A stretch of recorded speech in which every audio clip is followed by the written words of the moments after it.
Hey y'all, welcome back to Pecan Tree Cooking. Here a while back, I had somebody left a message for me on our channel, and he had seen the smoker on one of the segments that we was doing, and he said something other about doing some smoking. So, folks, that's what we're doing today. We're doing some smoking. I got a couple of Boston butts in there that I bought here not too awful long ago. It was in a big twin pack. Bought them from GFS. I think we got them for $1.49 a pound. We're gonna make some barbecue to have here at home, plus take to work tomorrow for the guys. I've took and made some cowboy beans. We'll do that in another segment sometime.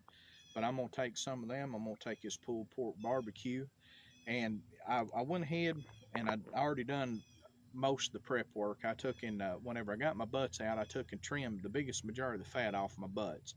I don't like all that fat on them, so I trimmed the biggest majority of the fat off of them. Then I took me a rub and put this barbecue rub on my butts.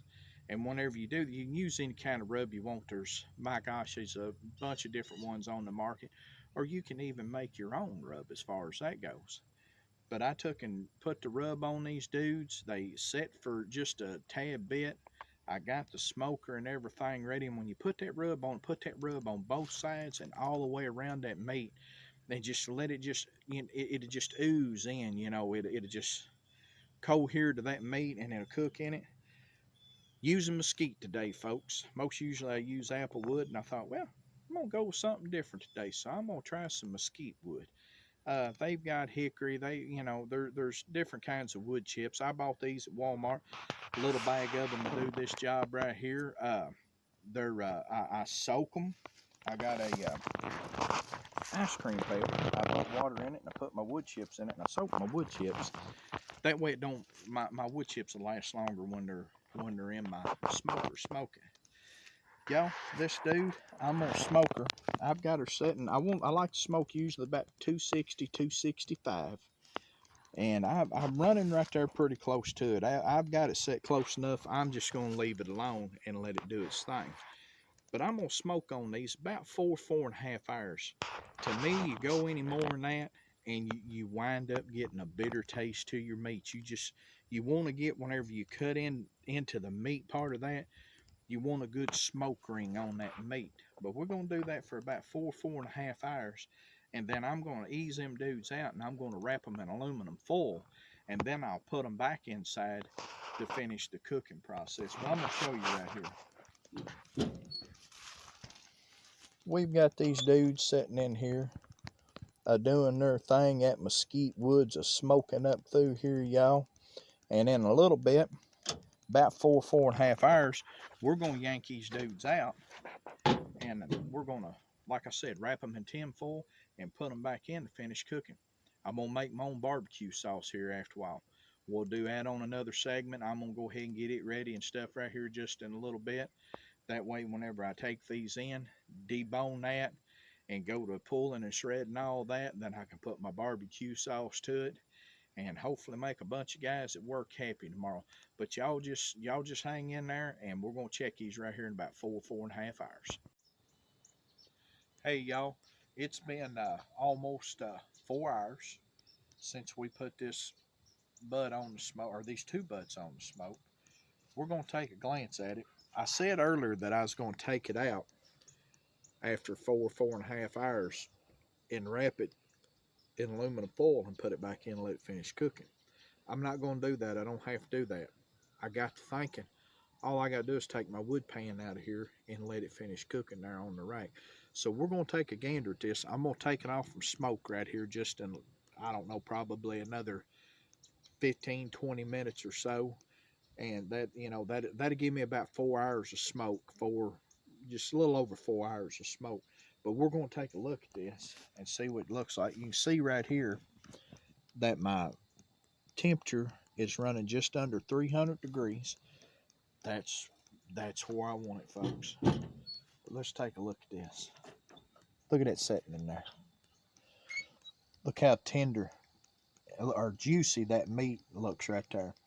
I have got a tray in this thing that you can put water in to help keep the moisture in your in your meat while you're smoking. Forgot to mention it earlier, but one of the good things to using that instead of water, if you got it, put you some apple juice in that. That apple juice just enhances the flavor of that meat. It helps the moisture and everything. But I'm gonna take this, like I said, I'm gonna take the wood tray out. I ain't gonna wrap it.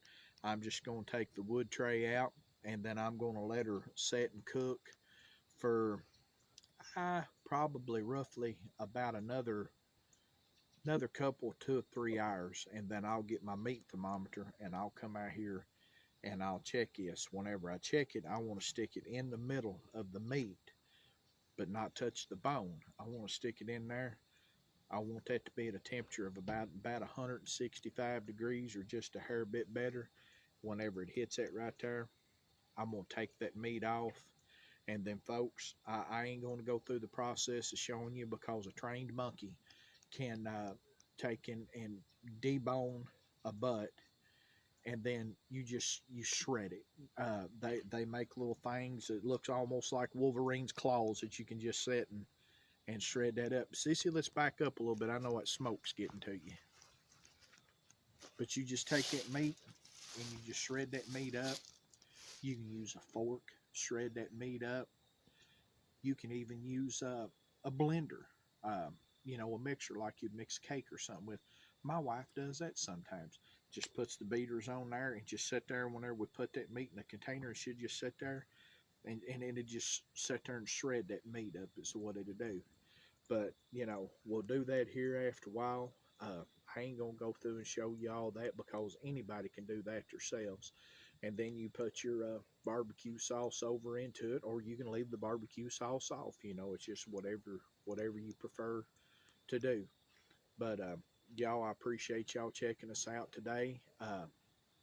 This is going to be late whenever I get it off from Cooker. It'll be getting late, and subscribe to our channel. If there's something you want to see me cook, let me know what it is. We'll give it a try. But subscribe, hit the bell to get our notifications and stuff, whenever we upload new videos or whatever. Just, check us out, once a week and everything. We had another great day in the Lord today. He gave us a beautiful day today. We went to church this morning. When I come back, I took and put this meat on the smoke and everything. God's been good to us, folks, whether if you realize it or not. He's been good to us. And I know a lot of people probably don't want to hear this and hear this on a cooking video, but you know what? It's my YouTube video. He's my God. I love to brag on him. He's been good to me. If you ain't going to church anywhere, find you a good church to go to, a good Christian, God-believing church. Thank him for every breath that you draw, because, folks, we're not promised the next one. We're not promised tomorrow. We're not promised the next second. But until next week, this has been Pecan Tree Cooking. Y'all come back and check us out. Y'all have a good evening.